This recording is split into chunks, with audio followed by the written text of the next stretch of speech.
New day, new vlog dito sa ating Arpa Farm. At ngayong araw nga ay magtatanim tayo ng mga water plants. Ayan, dahil marami tayong mga water plants ay mas paparamihin pa natin kasi hindi nga siya dumadami ng sobra-sobra sa ating aquarium. Kailangan meron siyang lupa at buhangin.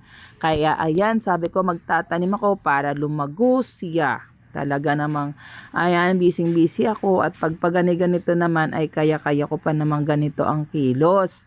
Kaya sabi ko, kaysa naman ako ay nakatambay laang sa bahay, ay ayan, pagkatapos ko naman magluto at mga bata ay nasa bahay na, saka naman ako pumunta dito kasama ko yung aking mga anak. Kaya ayan, dito sa part na to ay may nagbibideo sa akin, pero kalimitan, gawa ko, video ko. At ito nga, meron pa tayong mga halaman na itatanim. At ito nga ay dineliver pa sa akin ng isa ding vlogger. Ay kaya nga lang, ito, inuna ko na agad itong water lily ba to? Ay yan, dito. Doon sa una kong tinaniman, ayan, nilagyan ko na ng tubig. Medyo malabo pa nga siya.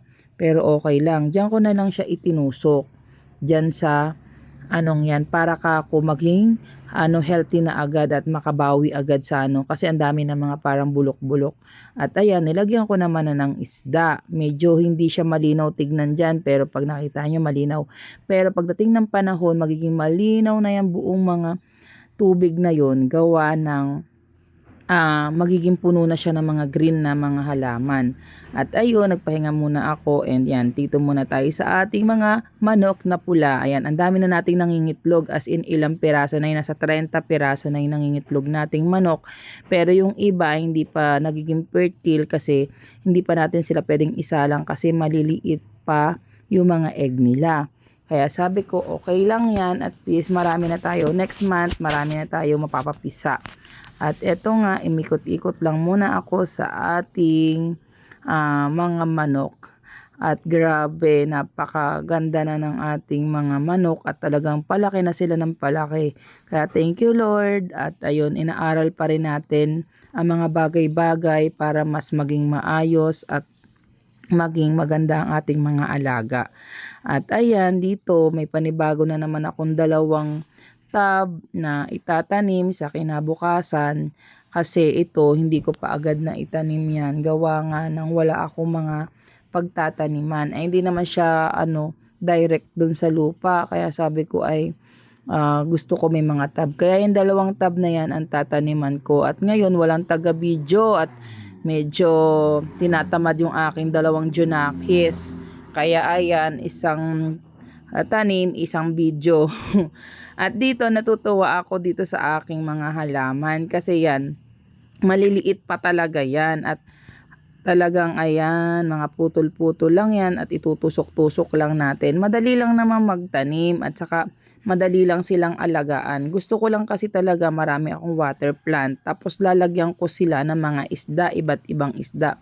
Gusto ko buong mga sa my farm ko talaga marami akong mga tab-tab. Tapos lalagyan natin isda. Kaya kung magtataka kayo, ba't nilalagyan ko ng isda? Para hindi siya magkakiti-kiti. Tapos at the same time, yung mga gap-gap na yan, na mga makikita nyo sa tinatanim ko na yan, mawawala yan. Kasi puro green na lang yung makikita yan at magiging malinaw ang tubig. Kala mo mga lumilipad yung mga isda.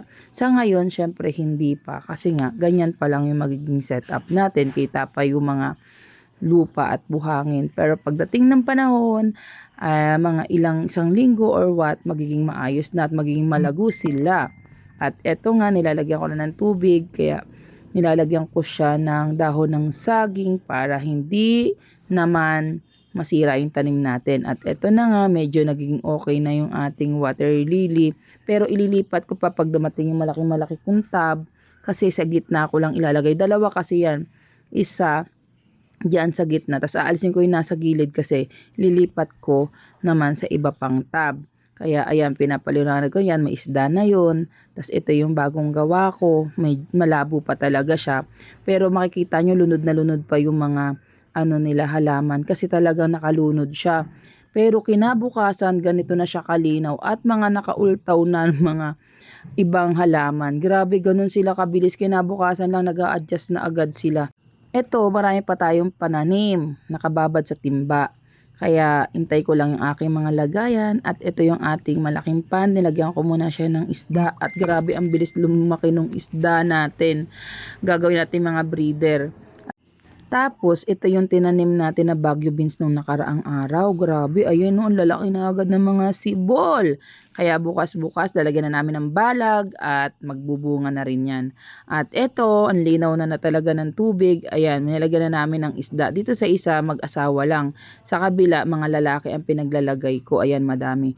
Pero, soon, di nyo na makikita yan parang mga lupa-lupa na yan kasi mapupuno na yan ng halaman dyan. As in, mapupuno sila ng halaman. Kaya hindi na natin makikita yung mga lupa-lupa na yan soon. O, diba? Ganun kagaling. Saka ang bibilis lumago ng mga halaman, no? Ayan. At dito nga, nagpakain tayo ng mga fishes. Ayan. Kaya sa mga nanonood po sa atin dyan, maraming salamat po sa lagi nyong pagsuporta.